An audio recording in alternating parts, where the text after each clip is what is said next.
Good morning, everyone, and welcome to our CHESA Grand Rounds. We have some colleagues that are still joining, but we thought we would get started. We are thrilled to be hosting this event with Lifebox this morning.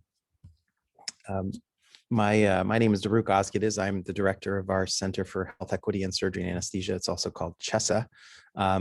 We're very excited to be hosting this event.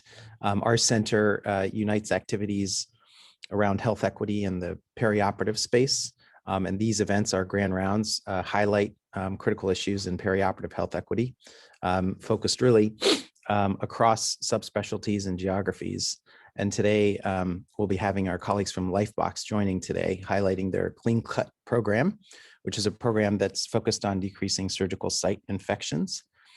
Over the years, global surgery efforts, at times we've been very focused on increasing surgical volume and on some metrics such as postoperative mortality and surgical site infections generally have been less emphasized, but we all know they cause significant morbidity and cost.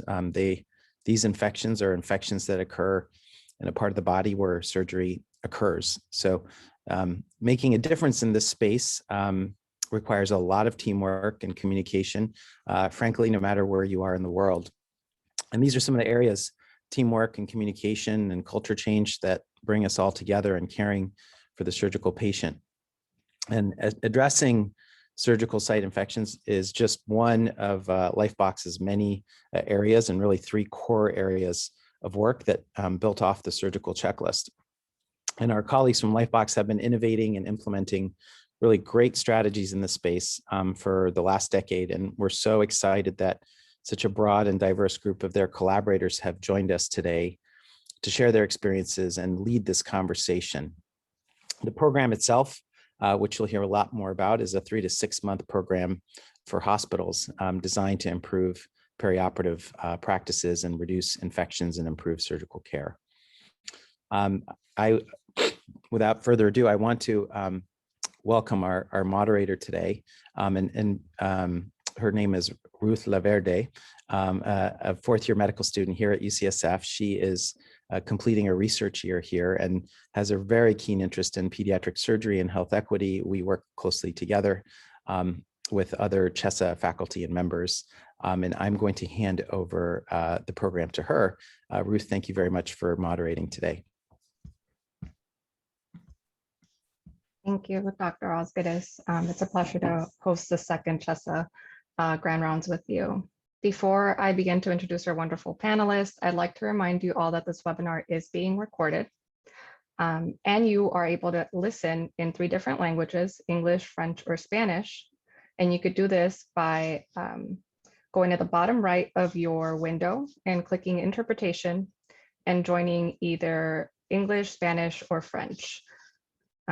I'd also like to encourage you guys to submit questions via the Q&A feature. That's the other button, should be in the middle of your window. And at the end of this session, we will have a Q&A. We'll ask questions to our panelists, and I'll be drawing from either the chat and this question and answer feature. If anything at all speaks to you and you would like to post about it, tweet about it, please tag us at UCSF_CHESA and Lifebox at Safer Surgery. And please use the hashtag CHESA Grand Rounds.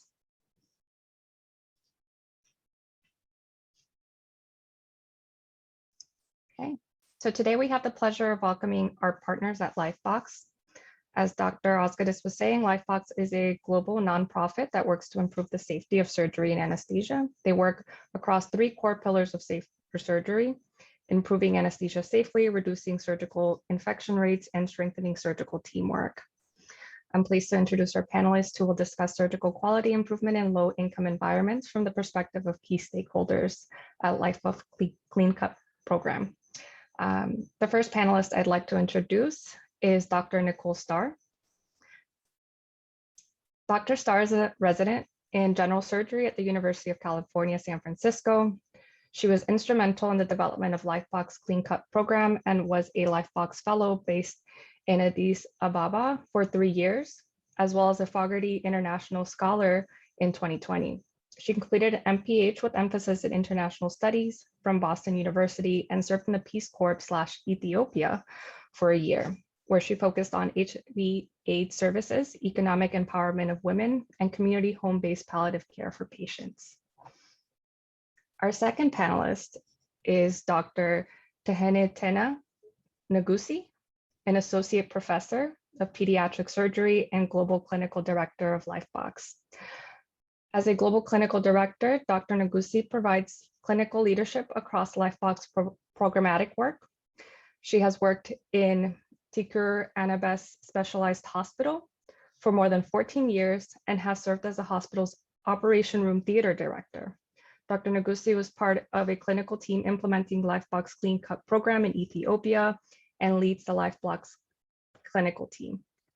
Dr. Nagusi has also served in different leadership positions, including as chair of the National Continuing Professional Development in Ethiopia, coordinator of the CPD Center at Addis Ababa University College of Health Science, and a member of the executive board of the Ethiopia Medical Association, as well as the Surgical Society of Ethiopia. Our third panelist today is Dr. Sedera Ramin. She is a general surgeon in Madagascar. Dr. Ramin studied medicine at the Faculty of Medicine of Antananarivo, Madagascar, and completed a surgery internship at multiple sites, including University of Joseph Ravounga and Geneva in Madagascar, the Hospital Center of Gonesse in France, and the University Hospital of Anna-Lankini Tusumasin in Madagascar. Currently, Dr. Ramin works as a surgeon at the Regional Hospital of Reference of Valanki Anakaratra and Sedera, and as a joint surgical fellow for Operation Smile and Lifebox, implementing Lifebox surgical site infection reduction program, Clean Cut. Our fourth panelist is Dr. Samuel Nagash, who is a medical doctor based in Ethiopia in their final year of pediatric surgery resident at Addis Ababa University. Dr. Nagash is a Lifebox fellow supporting the implementation of safe surgery programs in Ethiopia. And they've worked previously with Lifebox as a Mccaskill fellow, which is the Lifebox mentoring fellowship program on quality improvement and research skills. Our final panelist today is Dr. Tom Weiser, a general surgeon and trauma surgeon and surgical intensivist, associate professor of surgery at Stanford University Medical Center, and the inaugural director of the global engagement for the Stanford Department of Surgery. His research is focused on evaluating the role surgical care plays in the delivery of health service in resource-poor settings. From 2006 to 2009, he was part of the World Health Organization's Safe Surgery, Safe Lives program, where he helped develop the surgical safety checklist. Tom provides oversight and leadership of clinical activities for Lifebox and previously served on the Lifebox Global Governance Council. Thank you all for joining us today from all across the globe. I'm going to now hand it over to Dr. Starr to get us started.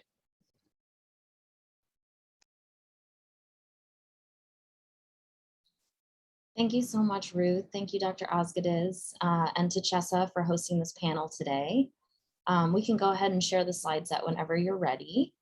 And while we get started, I'd also just like to thank the Department of Surgery and my many mentors here, including Drs. Harris, Dr. Osgoodiz, Dr. Sosa, for making my time with Lifebox possible. Our work over the past 3 years has been incredibly impactful for my professional and personal development. And I'm just humbled to be with my colleagues and my friends on this panel today. We're so excited to share our work with you. We're lucky to have Tom and Titsana here from the leadership of the program, and also to have Sammy and Sedera, 2 of our current fellows, to share their nuanced perspectives on program implementation. So I'm going to start by giving some background to the Clean Cut program including our piloting of the original program, our initial studies, and then some strategies for success. From cesarean sections to appendectomies, trauma to cancer, 1/3 of human disease requires surgery. And today, about an estimated 5 billion people lack access to safe and affordable surgery. As you can see in the dark red on the right-hand side of your screen, the majority of these people are in low-income countries. Next slide. Aside from issues in accessing surgical care when needed, unsafe surgery is also a major global health issue. In the last WHO Global Burden of Disease study, 4 million people worldwide died within 30 days of surgery each year, which was the 3rd greatest contributor to deaths after heart disease and stroke. Next slide. As mentioned in the introduction, Lifebox is a charity organization that was founded over 10 years ago by the same group that created the surgical safety checklist. And our aim is to improve the safety of surgery and anesthesia worldwide. Our strategic priorities, while initially focused on safe anesthesia through training and the provision of pulse oximeters, have broadened to include promoting teamwork among surgical teams and reducing surgical infections. Next slide. Out of these priorities, the Clean Cut program was developed and piloted starting in 2015. Clean Cut is a surgical quality improvement program with the aim to improve intraoperative infection prevention practices. We focus on 6 key elements of intraoperative infection prevention, most of which are embedded in the surgical safety checklist. And these include appropriate skin preparation of surgeon hands and the patient's surgical site, antibiotic prophylaxis given within 60 minutes of skin incision, maintenance of the sterile field, including reusable gowns and drapes being washed and sterilized properly, instrument sterility, including the whole process of instrument decontamination, reprocessing and sterilizing, as well as confirming the sterilization process, gauze counting at appropriate time points in the operating room, and finally, proper use of the surgical safety checklist itself. Next slide. Clean Cut requires data collection through direct observation at 3 time points. We collect data intraoperatively by directly observing performance of the 6 process measures, as well as patient and case information. And these data are collected by the operating room staff in real time. We then follow patients through their inpatient stay by examining the wound and performing chart review daily to collect data on surgical site infections, mortality, and other complications. And outpatient data is collected via a phone call at 30 days to collect further data on surgical infections and mortality. Next slide. Another important tool employed by Clean Cut is process mapping, which is a commonly used tool in quality improvement. Process mapping involves tracing a process from start to finish to identify specific gaps in practice. So for example, if we look at used instruments turning into sterile instruments, that process can be broken down further into its component parts, including decontaminating, cleaning, packaging, sterilizing, and storing the instruments. And each of these parts, next slide, can be broken down into further component parts. So we have process map templates for each of the Clean Cut process measures that hospital teams can use during a walkthrough of their hospital. And teams participate in an interactive training to construct their own hospital-specific process maps, which helps drill down to any gaps that that specific hospital has in their practices. Next slide. By connecting the data from direct observation of practices in the operating room and process mapping, hospital teams can identify their specific gaps that are not up to the standard. After doing this, staff meet on a monthly basis. They discuss these gaps and prioritize interventions, iteratively improve their infection prevention practices, and over the course of the program, we expect to see a reduction in surgical infections. Next slide.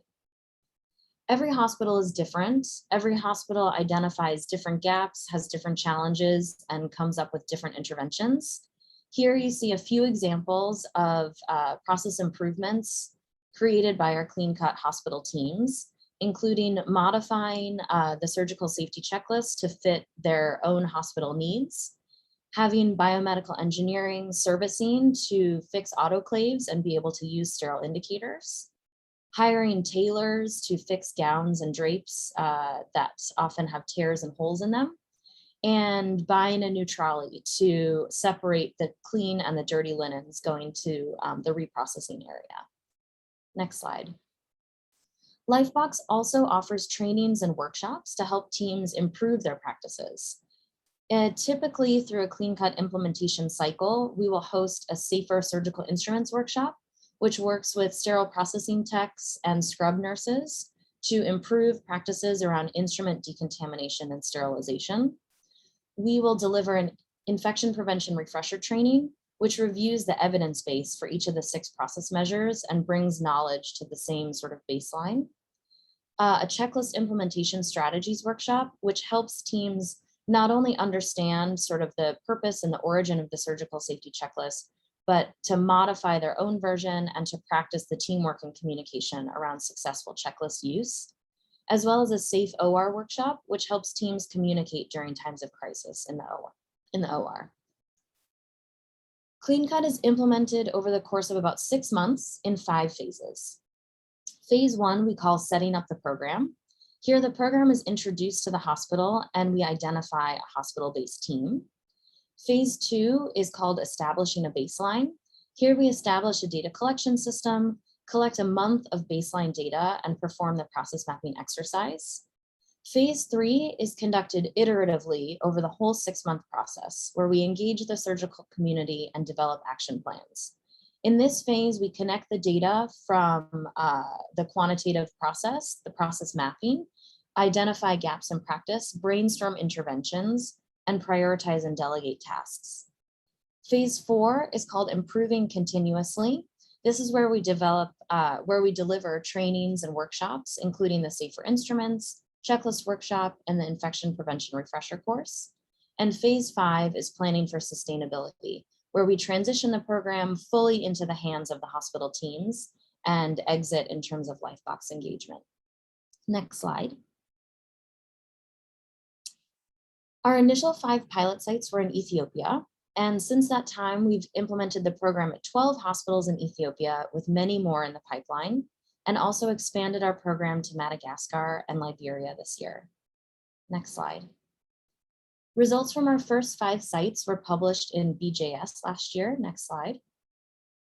And comparing 374 baseline patients in a pre-intervention period, in our post-implementation period, we saw significant improvements in each process measure, with the most dramatic improvements being proper use of the surgical safety checklist, surgical linen and surgical instrument reprocessing, and proper antibiotic administration. Next slide. We also saw a significant reduction in infections. Over 2,000 operations, we saw a 35% reduction in SSI and a 46% relative risk reduction for those hospitals that had high compliance to infection prevention standards. The first 5 sites were performed typically in single ORs with lower volume and low baseline SSI, but for our pilot study, we were very confident in these results. Next slide. We then studied some of the barriers and facilitators to successful program implementation by conducting qualitative interviews with team members and leadership from the initial 5 sites. Next slide. A number of barriers and facilitators were identified in the domains of material resources, hospital leadership and staff engagement, the knowledge and beliefs around surgical site infections, and data collection mechanisms. From this study and from our experiential learning, we took a number of lessons and employed them going forward in the subsequent 7 hospitals. Next slide. A key lesson learned was the integral role of the operating room manager for program success. Initially, this role did not exist in many of the hospitals in Ethiopia. And after identifying how important the role of an operating room manager was, hiring or appointing one to be a central figure in Clean Cut and QI activities in the OR at large is now a requisite for program participation. Next slide. Another key lesson was recognizing and celebrating alternatives for ideal practices. The photo on the left shows an instrument reprocessing room at a hospital prior to Clean Cut implementation. Staff thinking that the only acceptable standard is a total renovation for a CPD that looks like the top right photo can be very discouraging. However, cheap and practical solutions such as reorganizing the sterile processing room in Ethiopia on the bottom right can have the same infection prevention benefits to patients. Next slide. We also took feedback from CleanCut teams to improve the platform for data entry and analysis. Initially, this was done using paper forms in Excel. We created an open source, we used an open source software called DHIS2 to create a program where data can now be entered either offline using a mobile phone or online on a browser. Program administrators then have access to dashboards that show their aggregate data and performance over time. And this automates some of the data analysis for hospital team members. Next slide. Finally, we evaluated the program's sustainability, as this is a question not often addressed by programs and interventions in global surgery. Looking at the first 8 hospitals that had completed CleanCut, we observed operations over a 2-week period between 6 and 18 months after the official program had concluded. Next slide. We found that for each process measure, improvements were sustained far above the pre-intervention performance, and in some cases even continued to improve, such as for antibiotic administration, gauze counting, and surgical safety checklist performance. These findings give us even more motivation to keep bringing CleanCut to hospitals near and far. So now I'll turn it over to Dr. Titsina to share some exciting next steps that we've taken moving forward. Thank you, Nicole. Welcome, everyone. So as Nicole said, this is a program which is basically planning to reduce surgical site infection, but in strengthening the compliance towards the perioperative infection prevention strategies. So the good thing about CleanCut is it opens the eye of the perioperative staffs to see what's lacking in their operation theater, even though it's there, the culture or the habit of not attentively giving attentions and also not working together as a team has affected the standards not to be kept as planned and have an impact over the patient's outcome. So basically, CleanCut has been established 5 years back, but over the past 5 years, there is significant improvement on the strategy of implementation of the program, as well as the demand coming from the different institutions towards implementing CleanCut program. So one of the major change that we give it for our CleanCut is whenever we are planning to collect data, it was paper-based, now we change it to a software so that everyone from the institution can appreciate what kind of change they are making pre and post implementation of the different interventions, and also how they can identify their gaps and how they can gather their team in the institution so that they can plan and they can draft an action plan towards their own improvement strategies. And additionally, the first piloting study in Ethiopia was based for research activity so that it can show how the improvement towards compliance can result in surgical site infection. But basically, over the past 3 or 4 years, it changed into a QY program because it already showed that there is an impact. So there is no need of proving further. There should be a plan of implementing in different institutions so that the culture can be changed and the change of the patient outcome can be improved. And additionally, apart from reduction in surgical site infection, the team spirit improved the compliance towards the different things of perioperative infection prevention strategies. It changed, and the institution administrators are the one now planning to own the programs, and just one person as a CleanCut lead, plus data collectors from the different institutional operation theater sites. And in addition to that, the request previously was ask Lifebox. We are asking the institutions to implement the program, but now the request is coming from the institutions as well as the Ministry of Health, because the Ministry of Health has shown keen interest due to the catchment of a significant number of SSIs, even though the institution was not catching up those data.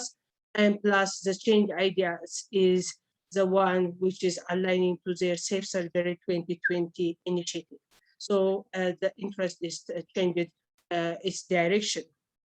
And additionally, there is also a change towards implementing this CleanCut program to different subspecialties by adapting to their culture and scenarios, so that how this flagship of CleanCut can be a way of changing the different specialty patient outcomes and also services to be delivered to those specific patients with different kinds of demands among them. Next slide, please. So when it comes to CleanCut, one of the most important things that we appreciate is there is development of playbook or implementation guide, which the implementer side CleanCut lead, as well as any kind of clinicians can go to the Lifebox network website and access this manual after getting registered and having its or her own ID and password, and they can go through the playbook step by step and understand the phases of CleanCut, and they will see what tools are available, like the data collection tool, and how it's entered into the data to format and things like that. And they would have their own exercise so that they can be accustomed to the program, and once they know about it. So by appreciating the gap, as Nicole showed you, via the process mapping, they will see the different training materials that's available, which will be helpful as intervention strategies or programs. Next slide, please. So this Lifebox Learning Network is one of our website training package available site, so that everyone who's interested can register and see the different training packages that we have got. Mostly can be related to specifically CleanCut, but also different from the one which we usually use it for CleanCut intervention plans, like pulse oximetry use or as a UVC UV decontamination for N95 masks are different, like not 100% related to CleanCut, but it's also useful. So all these training packages are available. The only thing is getting registered, enter into this system, and take the sessions by self-paced and have their own self-test, and the certificate will be given once they're done with the training. So it's basically available and helpful for getting insight about the different training packages and also implementing the different programs that Lifebox has got. Next, please. So as I said, this is also the manual of CleanCut or the playbook, which you can access it phase by phase and go through it in detail so that you can understand it. And if you have got a plan of implementing to your site, it's just an easy way of requesting Lifebox for any kind of support. Otherwise, most of the things are easily understandable and easy to implement. Next slide, please. And additionally, the website has got the workshops in different languages. Currently, we have got a French and Spanish translation, but we are also working on translating to Hindi and Portuguese, which will be available soon. And so anybody can access it based on their language preference so that they can understand it easily.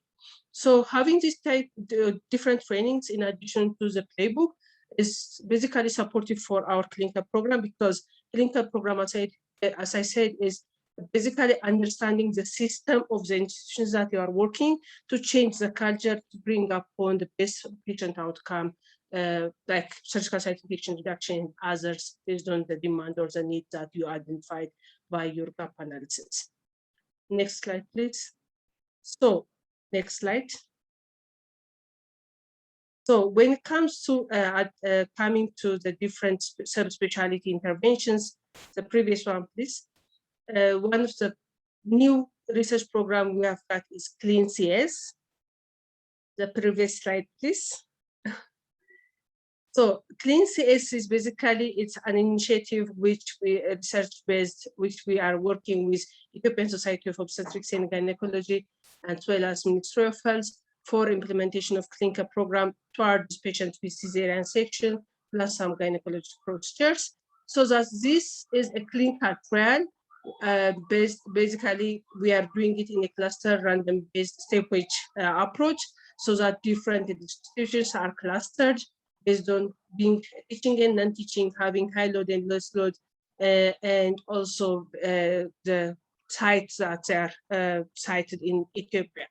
And 10 hospitals have been included in this research, and we are going to do it over the next 18 months to see the difference of being a teaching institution, as well as whether the load is affecting and other issues to be addressed.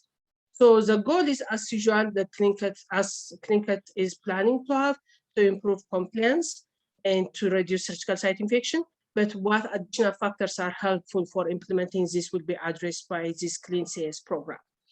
The same works for clean cleft program, which we are collaborating with Smile Train to do in a cleft patient. And it is basically assessing what additional outcomes can be assessed by clean cleft program in addition to surgical site infection reduction by improving the compliance to address those perioperative factors. Next slide, please. So next slide. So while we're working with CleanCat, we are most collaborating with different NGOs and also government organizations. While we're in Ethiopia, the most important collaborators that we've got is Federal Ministry of Health, additionally with Surgical Society of Ethiopia, Ethiopian Anesthetists Associations, and Ethiopian Society of Anesthesiologists, because these are the ones physically important for implementing safe surgery and anesthesia practice. And when we go to Liberia, we are working with Mercy Ships and also Ministry of Health. And when we go to Madagascar, we are also having Operation Smile with Ministry of Health. So the new partnership with ISOG and also Ministry of Health, as well as Smile Train, which we are working together in the past 1 week, especially when it comes to the patients, and they are the ones who are organizing things with us to synergize the effect of our program, not to compete or any other thing.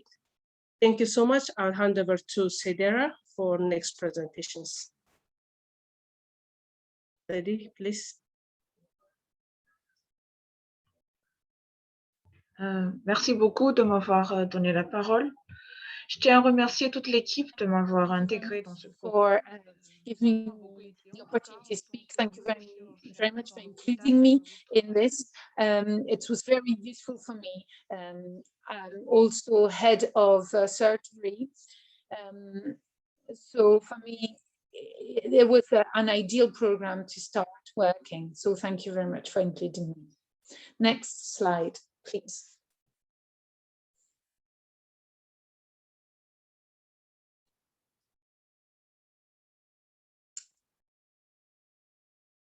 So,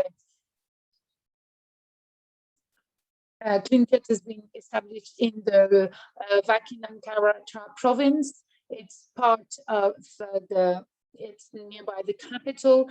It's the capital province. It has more 2 million inhabitants. There are 3 district public hospitals, 1 basic surgical care, and 1 reference hospital center. That's where we started to implement the CleanCat program. We have some data on routine surgical data, but no on surgical site infection. There is high express needs in quality of surgery, and also the platform needs to be revised according to the number of the population. Next slide, please. Next, please.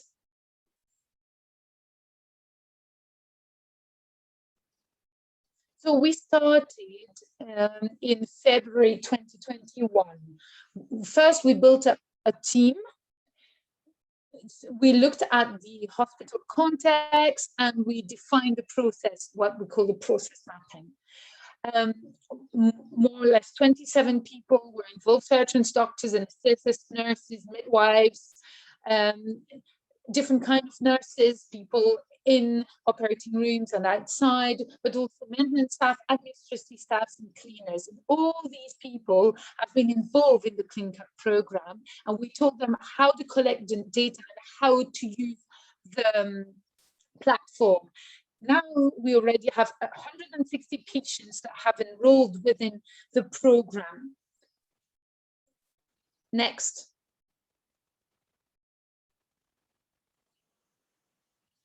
But we started the collection of data at the end of May, because we started to train the staff to start first, and train them with the program, so they knew how to use it. So we started to collect data in May to June, and July to 60 people from May to June, and then from July on 105. At the beginning, 36% of patients have been operated on, but now 70% of the people involved in the program have been operated on. we encouraged change. First, we started Nicole presented a checklist of 6 different points. So we start with two main ones. It was skin preparation and a laundry treatment. So skin preparation of surgeons and patients. But we didn't only focus on what CleanCut proposed, we also looked at what we could change on other points that were not necessarily mentioned and we have not measured yet. We had a young population, and sometimes it was men, sometimes it was women. We had a lot of C-sections, that's why the number of women is higher. So because it's OBGYN.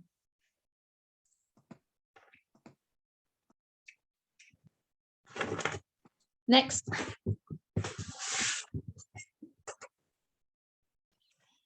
Here are some figures which we've not worked on just yet. You saw on the previous one, or I think there might be a missing slide. Is there a slide before this one? These are the 4 points we haven't worked on just yet. There, on this slide, right, never mind, there's maybe some elements that will feature later, but you will see that we have prepared some figures on the skin preparation on the treatment of all surgical linen. Here on the screen are the 4 points on which we still need to work. So we've got initial data on the use of a checklist, retreatment of linen, retreatment of instruments, prophylaxis, the use of antibioprophylaxis, and gauze counting. So we've got some data on what is being done at the moment, and we're implementing the program, and we'll work on data on the progress. Next slide, please.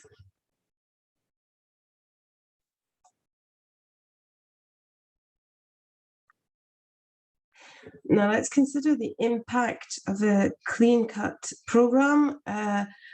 Well, we have a preliminary data which gives us an insight into the state of surgical safety and surgical site infection, the use of data on the checklist, and whether or to what extent it's used. Data on how surgical equipment is being treated, be they instruments or linen.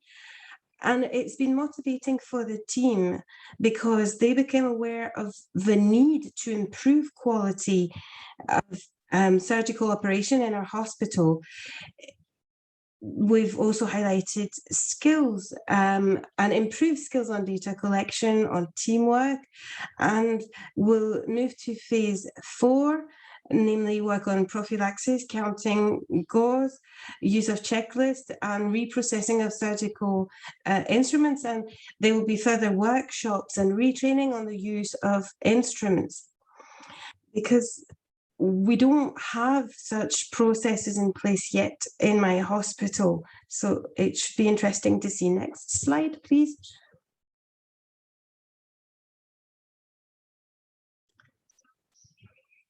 It's also had a positive impact on team spirits and collaboration with the admin team, because we've got a lot of support from the admin team, and there's been more cooperation. We've also seen a change in behavior within the team. And there's more of a habit of collecting data, noting down, taking a record of what's happening. We've seen a change in the preparation of patient pre-operation, and there's been new positive ideas from the whole team, not just the CleanCut team, but actually other members of a hospital. We realized that we could find simple, cost-efficient solutions, such as how to manage a linen and reuse linen, getting the tears and holes fixed. And once we collected data to identify needs, we had a focus on autoclave with training to go with this. So we could identify what we needed and get the training. Next slide, please.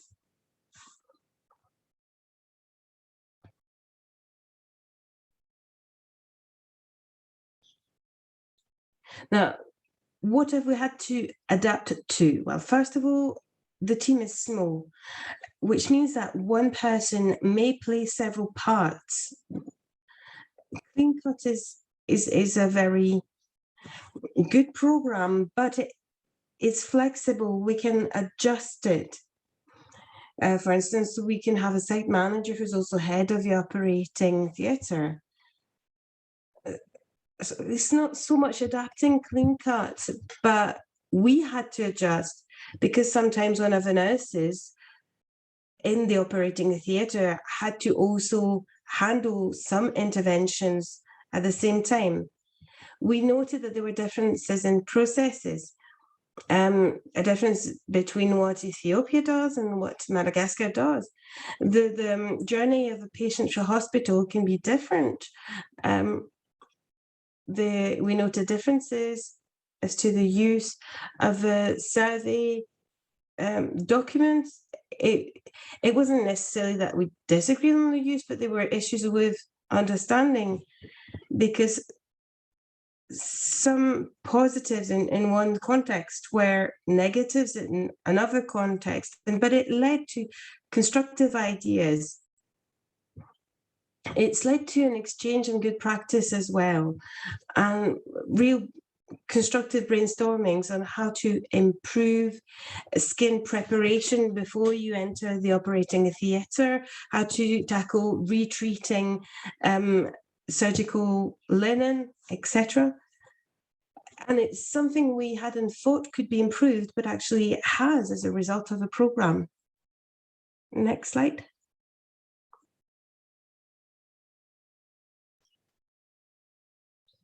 Now, what challenge did we face? Well, first of all, poor access to internet. We don't have a regular access to internet, so sometimes we had to collect the data on paper and then input it once we were back online.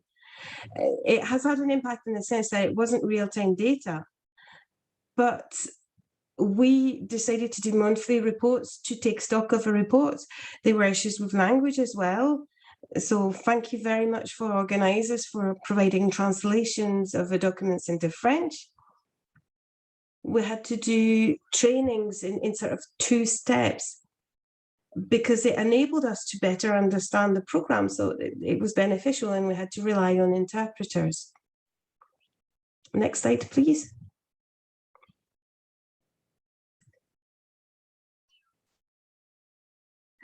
Now, common denominator, the pandemic has had an impact on all of us. It has had an impact on operating the theatres.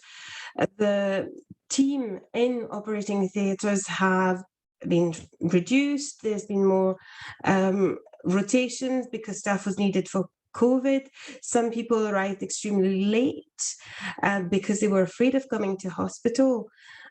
So there were less patients, and it was difficult to recruit patients for the CleanCut program simply because less people came to hospital. We also had a break of 3 weeks because there was a sharp increase in the number of COVID patients.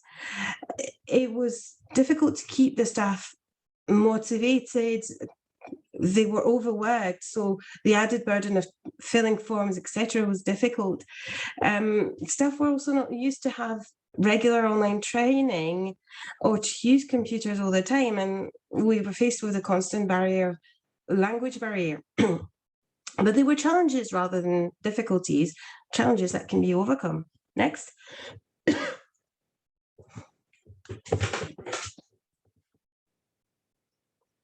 Now, what are we going to do moving on from now? Well, we're going to extend the programme to the 3 district hospitals. The names are on the screen.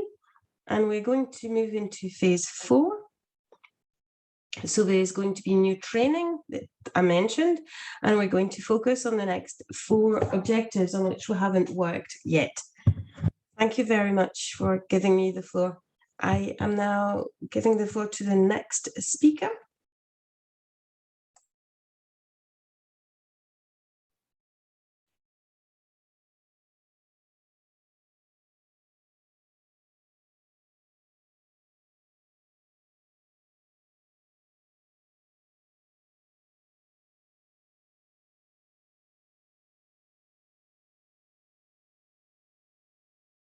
Yes, now I've been in one of the hospitals where they initially started to implement CleanCut, and later I worked with them as a Mccaskill fellow, and now I'm a Lifebox safe surgery and anesthesia fellow. And I would like to talk to you about the evolution of this CleanCut program here in Ethiopia and some other related QI work. Next slide, please. So CleanCut, this CleanCut program since its conception back in 2016 has evolved a lot in our country, and it has been scaled up. Initially, it was started in one of the regional hospitals where our Lifebox fellow was attending in Jimma. And since then, the first 5 pilot hospitals have shown, as you've heard from the previous panelists. Subsequently, this study has become its own QI program, and a quality improvement project is being implemented throughout different hospitals in Ethiopia. Initially started in the capital city, Addis Ababa, and subsequently has moved on to other regional hospitals. And throughout this process, a lot of changes have taken place. The data collection tool has been changed, become more comprehensive, refined, and we've also moved from paper form to the online system, web-based system. The interventions also, we have developed a lot of new intervention packages. Initially, CleanCut intervention was only the safe instruments workshop. Subsequently, 3 other trainings and workshops have been added. And also the Ministry of Health, as you heard, has accepted this program well, and it has selected its own centers of excellence for quality in surgery, and this program has been implemented in a lot of these sites. And there has been a brief gap during COVID, and it has been challenging providing these trainings, but also with adoption of this, the Zoom and virtual trainings, we've been able to implement new sites after COVID. And now with the new CleanCS project, we're scaling up to 10 new hospitals, and we've recruited a lot of new trainers. Next slide, please. So like I said, collaboration with the Ministry of Health has been very essential, and a lot of these new hospitals have been implementing this CleanCut program with their own budget, with their own initiative, and Lifebox only acting as a facilitator. And we've seen most of these members who have seen CleanCut implementation on the pilot sites. There may be surgeons or gynecologists or hospital administrators have been impressed with the program and wanting to adapt it to their own hospital. They have mainly taken the lead, and this program has been implemented in their setting as well. There have been some challenges. Some of the hospitals, I think 3 hospitals, have defaulted from the program due to challenges with the budget, but overall it's been successful in most of the hospitals. Next slide, please. So the trainings, like I said, initially it was only the safe surgical instrument training. Subsequently, the safe or multidisciplinary course and the IPC refresher course have been developed, and all these training packages are there for the hospitals to choose from, and hospitals can pick and choose which of the trainings can be delivered to them. And also the surgical safety workshop, and now also the COVID-19 surgical safety checklist. training is being provided. Next slide. So you can see in the left the pictures from pre-COVID, where the trainings were being given in person. Now most of our trainings have been virtual, and with this, but it has its own advantages. We've been able to reach many hospitals, give multiple hospitals training simultaneously, and reach district hospitals, regional hospitals far from the capital city. And now we used to only have 4 trainers. Now we've additionally trained 6 new trainers to the Lifebox team, and we've been able to scale up the program for the Clean CS project. Next slide. So related with this, I would like to also talk about the Mccaskill Fellowship Program. So this fellowship focuses on one of Lifebox's pillars, which is teamwork. So this is a 1-year fellowship started back in 2018 in collaboration and funded by Michael Mccaskill. And the aim of this fellowship is to create a cohort of champions that can contribute to the positive culture of a surgical team in Ethiopia. And it involves a multidisciplinary team. So we have professionals from nursing, from anesthesia providers, surgeons, gynecologists, and some administrative or QI staff. And these fellows within this 1 year would be taught relevant knowledge and skills on safe surgery, and they will work on a variety of QI programs that they have initiated by themselves. So far, there have been 3 cohorts, and 28 fellows have been trained. Next slide, please. So as part of their fellowship, the Mccaskill Fellows have worked on a variety of QI programs which tie into CleanCut. Some of them have been regarding the OR utilization and efficiency. Some projects were on the WHO checklist implementation, improving the implementation, improving antibiotic administration, and one project on improving the quality of postoperative pain management. Additionally, the Mccaskill Fellows have also worked on these videos as a resource for the perioperative IPC training. Next slide. So thank you. I'll hand over to Tom.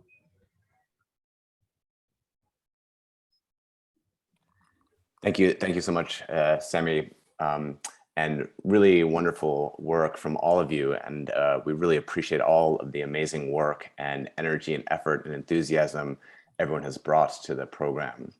So next slide, please. So as introduced, my name is Tom Weiser. I'm the consulting medical officer, and I was involved in the original development and piloting of the WHO surgical safety checklist. And out of that checklist grew Lifebox, and the core mission of Lifebox was to improve the safety of surgery and anesthesia, so saving lives through safer surgery. And the original content and the original program was really focused on a pulse oximeter as a key item for improving the safety of anesthetic monitoring during surgery. But while that was the initial starting program, we have over the last 10 years dramatically increased the portfolio of programs and projects and offerings that the organization can do. And CleanCut has been a massive effort on behalf of so many people to try and reduce surgical infections, which is a major killer of surgical patients worldwide.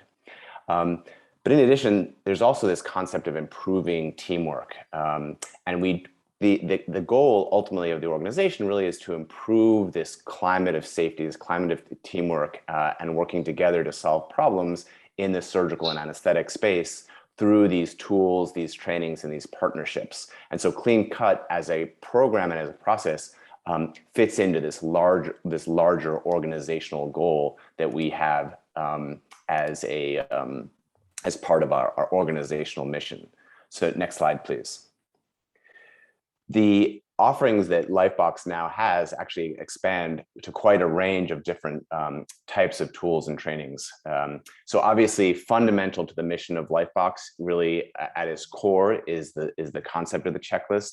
So the surgical checklist, as many of you, or probably all of you already know, there are 19 items embedded within the original WHO checklist.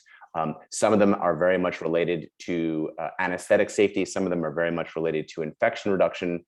But the most fundamental part really is one around building teams, building safe teams, and improving the communication across disciplines. So how do surgeons talk to nurses and anesthesiologists and anesthetists? How do anesthesiologists and anesthetists communicate with surgeons? How do nurses communicate with the team? And how does the team collectively solve problems together?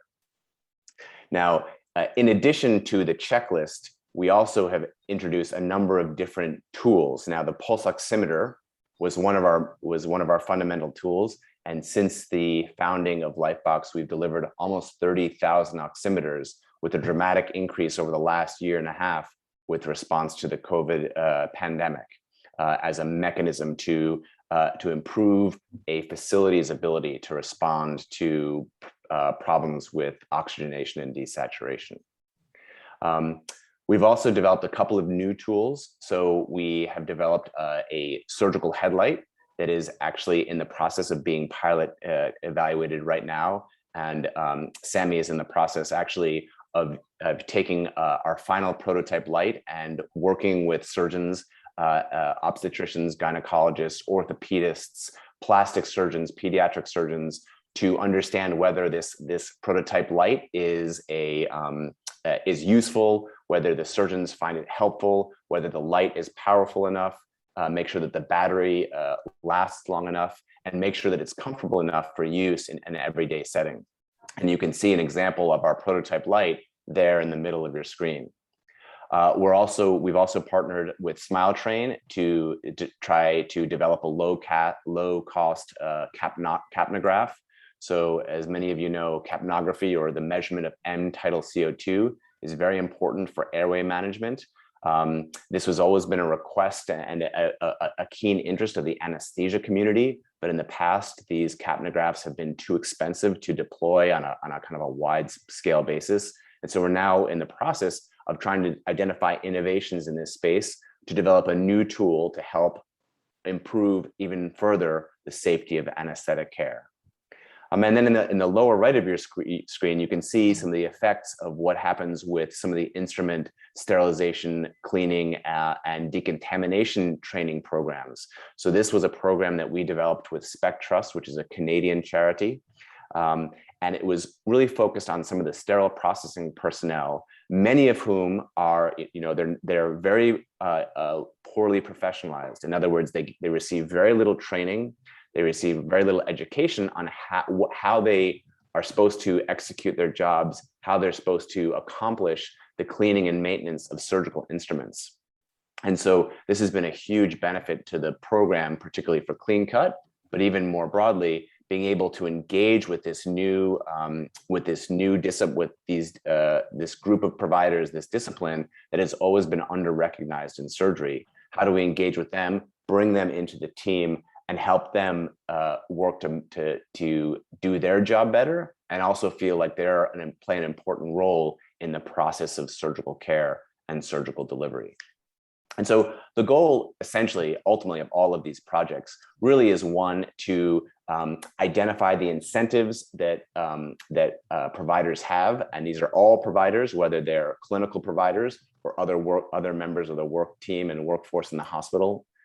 We seek to engage partners, and as Dr. Titana said in the beginning, initially it was us going to programs, trying to present Clean Cut as an opportunity and engage them. We're now finding that because of our success, there are hospitals that are coming to us requesting our help and our input, and that really is a great sign of engagement for us.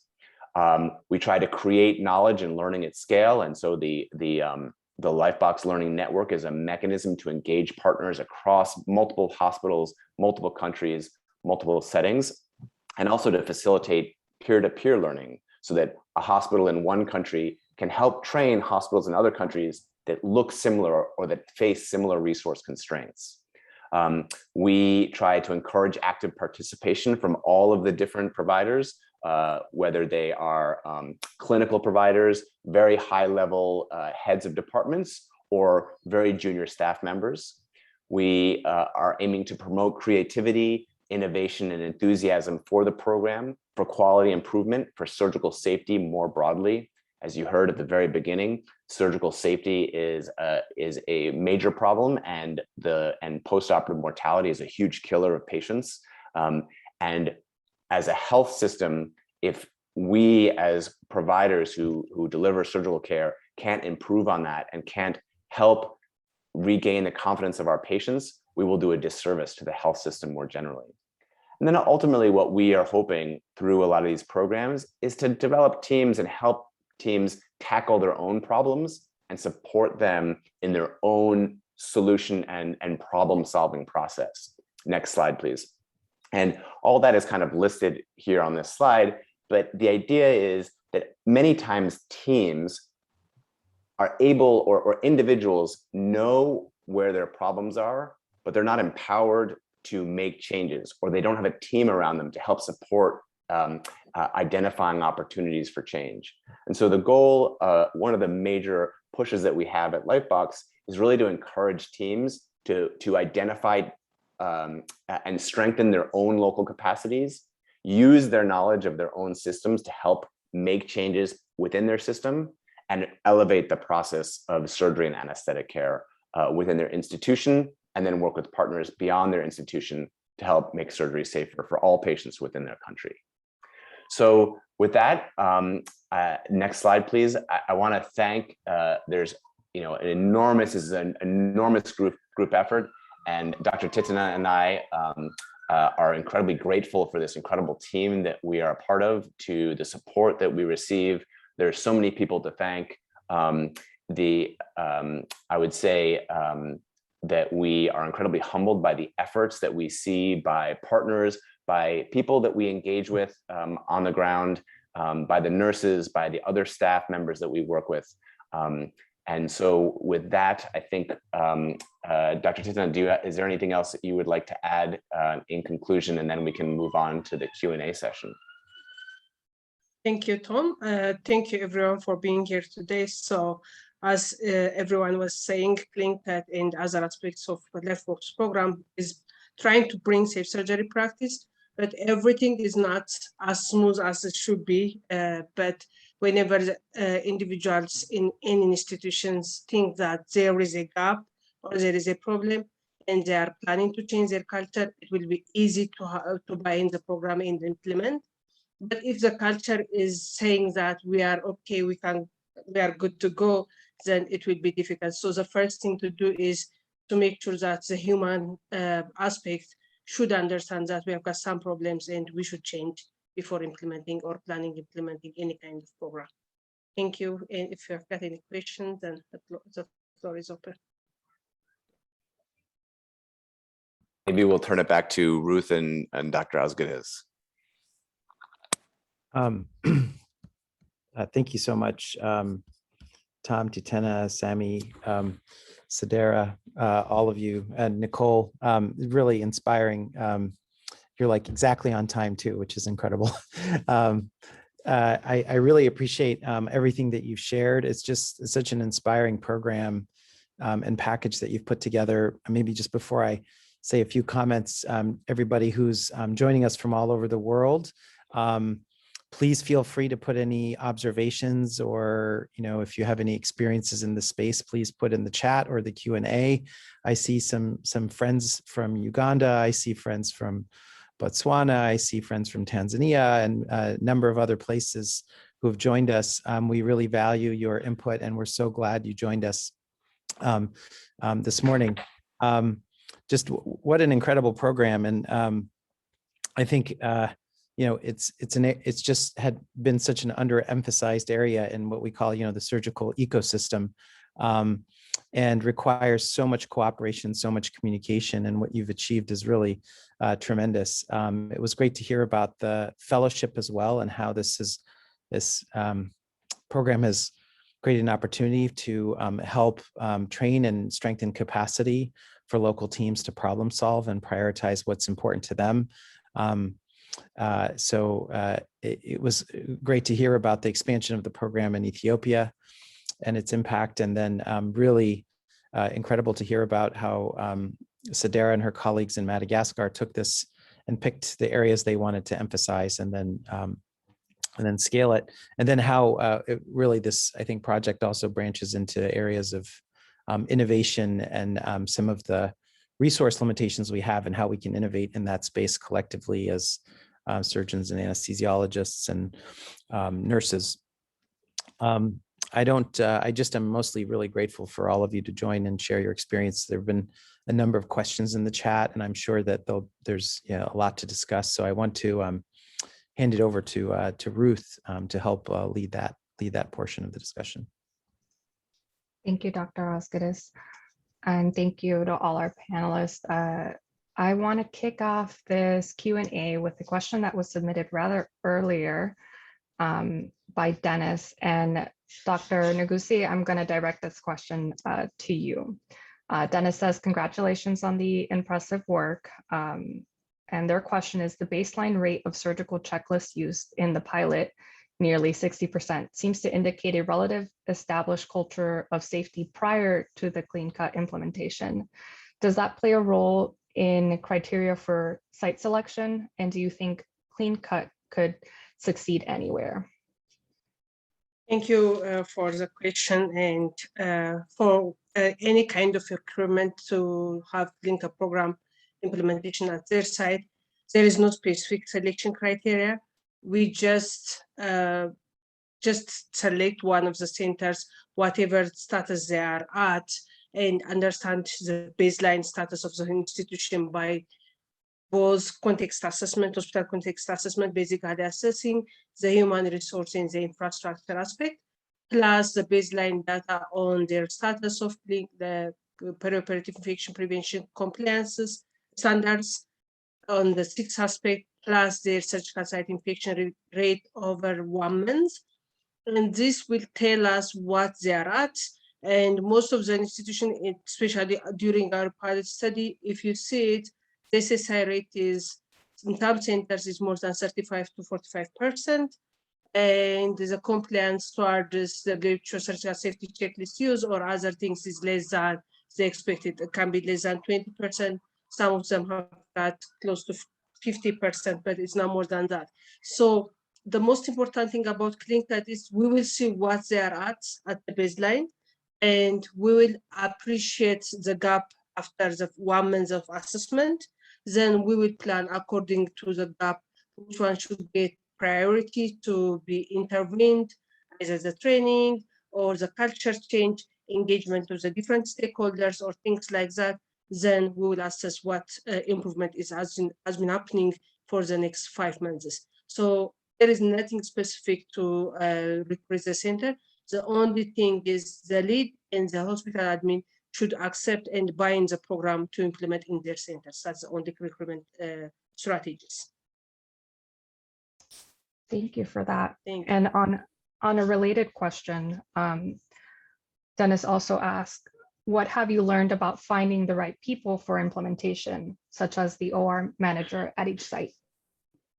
Yeah, so for clinical programs, the most important person, the clinical lead should be the one who has got some kind of say to both the OR staff and to the admin. So this person most of the time is as OR manager. So whenever we are planning to implement clinical, we ask the hospital admins to assign somebody as OR manager. That person will be the focal person for us to communicate with, but he would be the one who is going to bring a lot of change ideas, different standard operation procedures or protocols, planning for different kinds of trainings, and engaging the different perioperative staffs, and also bringing the admins to the operation theater to show them the change sites and informations with them so that the implementation is easier. But it's not a must. Sometimes they might assign the OR head, the nursing head, to be the focal person, or the surgical department or the gynae department head to be the clinical lead. But the best thing that we propose most of the time is our managers. That makes Thank you. sense. Thank you. The next question I have, I'm going to direct to Dr. Starr. And Katie asks, I was hoping you could comment more on engaging key stakeholders and how best to find champions in each institution to solidify sustained engagement. Thanks, Ruth, and thanks, Katie, for the question. It's nice to see so many of our friends and colleagues on the panel. I mean, in the audience. So I think this sort of goes off what Titina was saying previously around selecting sort of the appropriate leaders and champions for program success. And what we found to be sort of the perfect combination is having both the support of some of the senior members of the OR staff, as Titina said, someone who sort of has a say, but also having a champion from sort of the mid-range of the surgical team, someone who has the time to do the work. And so that sort of combination of having an OR manager who's young, motivated, maybe not overwhelmed with administrative duties to sort of drive the program forward and be really the focal person for program movement at the hospital, but then also having the background support of the senior surgeons, the senior anesthetists, so that when these meetings take place, when the change ideas are proposed, they are supported by the leadership of the hospital, is I think what we found to be a really great combination. We've certainly seen a mix of program teams at each of the hospitals, but oftentimes when you don't have that sort of motivated, enthusiastic, energetic driver of the program, things tend to sort of fall short or peter out at some point. I don't know if Sammy or Tom wants to add anything to that, or Sedera.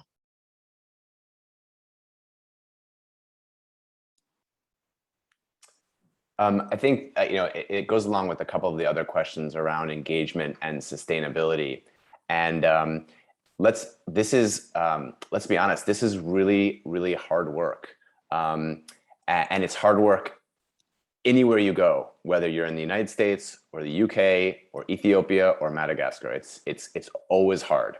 And so, the experience that we've had more broadly, not we, those who try to implement the checklist and try to improve surgical safety and quality. So, there was a big study where in South Carolina, where they engaged every single hospital in South Carolina, and only 20% of the hospitals could actually engage enough to improve their practice. So, you're talking a 1 in 5 success rate with so a 4 in 5 failure rate. So the fact that we've had such actual small reductions in those hospitals that are engaged is actually really a vote of confidence for how important this program is seen by facilities that are engaging.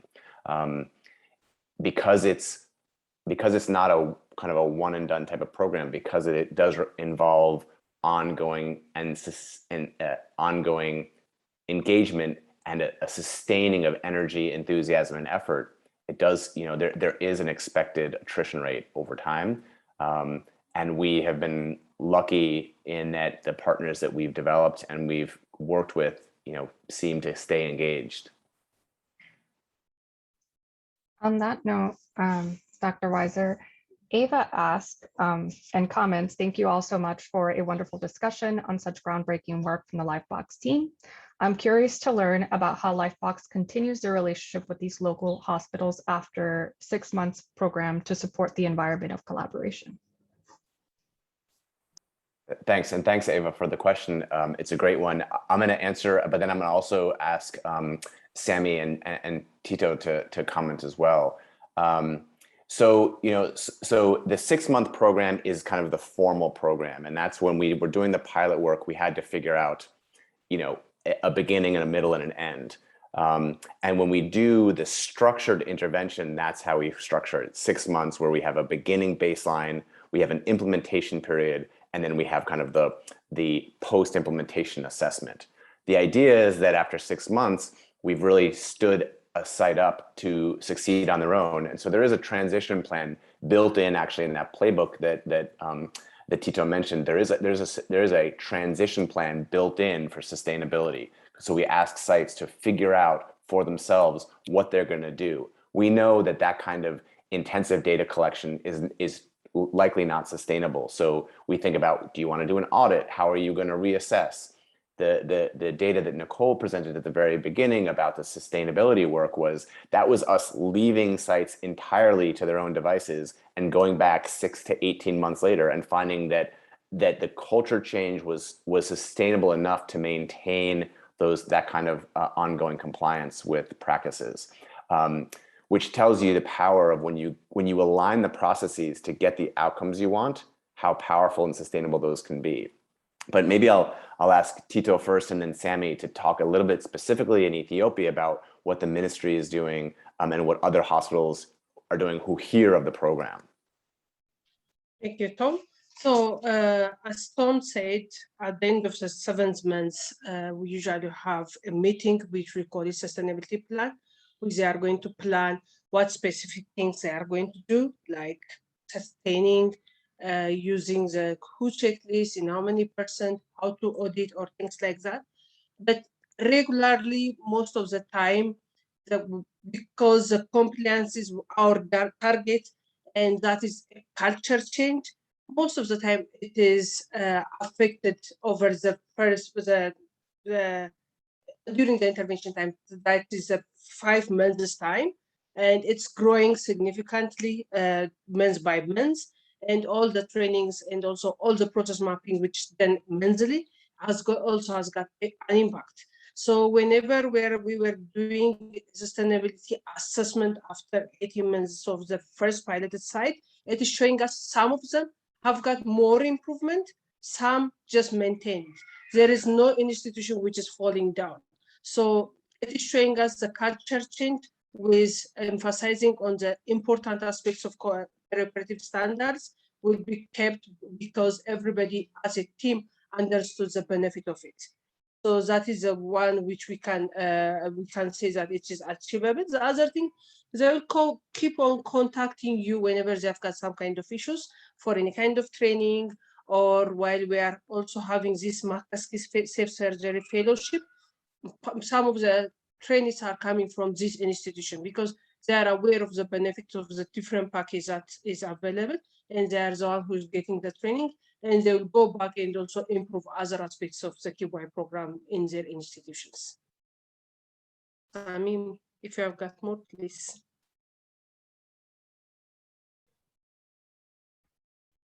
Okay, thank you. I think most of the things have been said.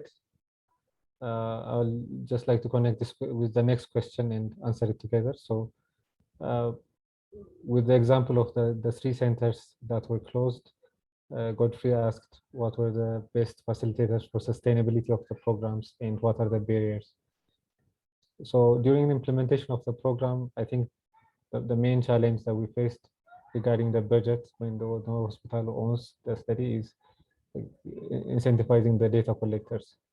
And we try to go around this variety of ways, but I think the most of the hospitals that were successful were able to find a budget for their own staff, assign them like on call or on duty, and pay them like quality office staff or supervisor staff so that they can continue collecting the data while getting the payment. And the most important factor, I think, for this, like Nicole said, is finding the champions. So the OR managers, the hospital leads, if they are not the ones that are very committed, if they are not the ones that initiated and brought this program to their hospital, if it was like pushed on them by the Ministry of Health, I don't think it would be that much successful. The ones that were successful are the ones that asked for the program and they were really committed to it. Thank you. Thank you, Dr. Nagash. I was wondering if you can answer the next question on chat here by Prachi. Do you anticipate a need for retraining? If so, how far into the future or how often?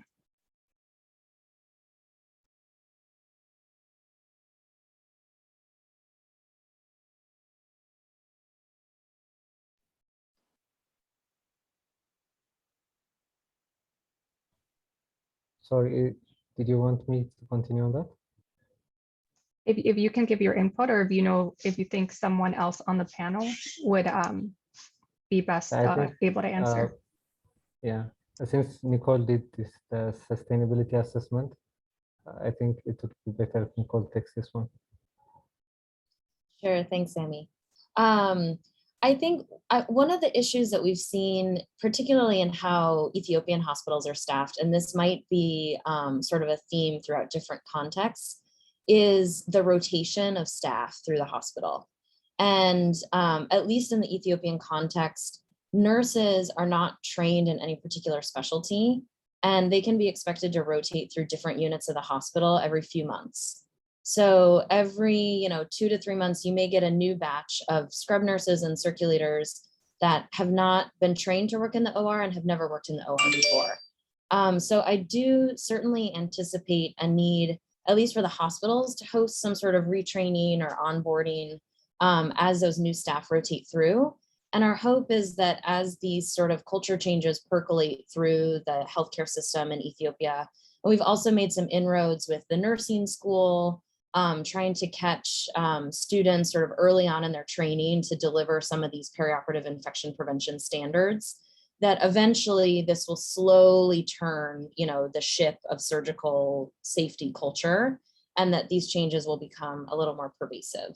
But short answer, yes, I do anticipate the need for retraining as the program sort of continues.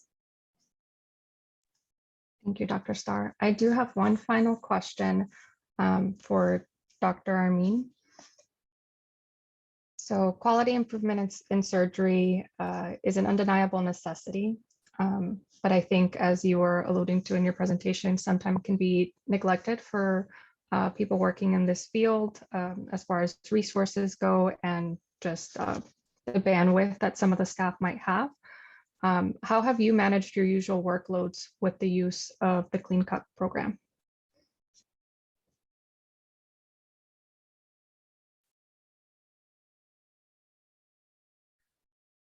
Pour moi, Clean Cut, c'était As far as I'm concerned, Clean Cut was an application of what surgeons discussed in the corridor. So, when we say, oh, we should do this or we should do that, we discuss it, but there's no follow-up. So to me, it wasn't an additional workload.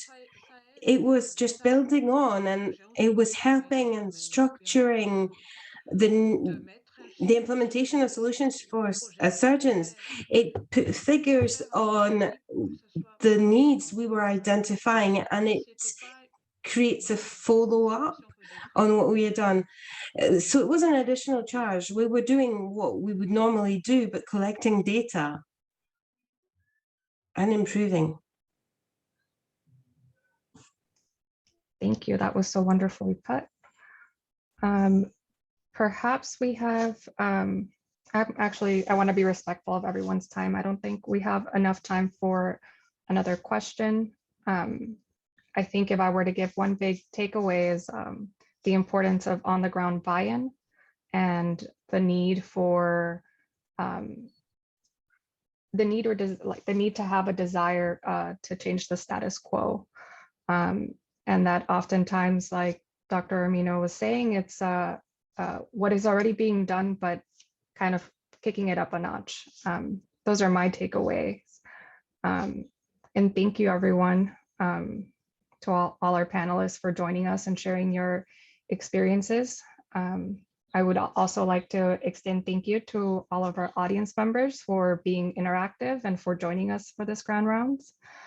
And I encourage you guys to keep the conversation going. If anything that you heard here speaks to you, again, mention us on Twitter, mention Lifebox, and use the hashtag CHESA Grand Rounds.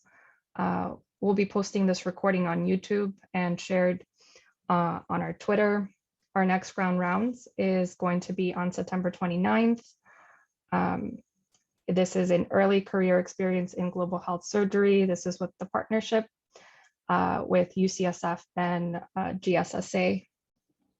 Dr. Darouk, I don't know if you have any closing remarks or if anyone else would like to give their takeaway. Thanks, Ruth. I really want to thank you for moderating the session. I really want to thank our partners from Lifebox, Dr. Starr, Dr. Nagash, Dr. Aramuno, Dr. Weiser, Dr. Nagusi, and their own teams for leading and innovating in the space and sharing so much experience and lessons for everyone. Behind the scenes, I'd like to thank Kitty Jenkin from Lifebox, our interpreters. It's so great to have this session interpreted into Spanish and French. And also behind the scenes here at CHESA, Lauren Wall, our deputy director, who's been tireless in putting the session together, and Jessica Crosby, our program coordinator, our fabulous staff. So we were delighted to host this. I want to be respectful of time. I think we're coming up to just on time. So please continue the conversation. Those of you out who have joined us from around the world and have your own experiences, share them with us either on social media or just reach out to us. You may have your own solutions that we don't even know about, and we'd love to hear about them. So thank you very much. And I think we'll conclude the webinar with a lot of gratitude to all of you. Thank you.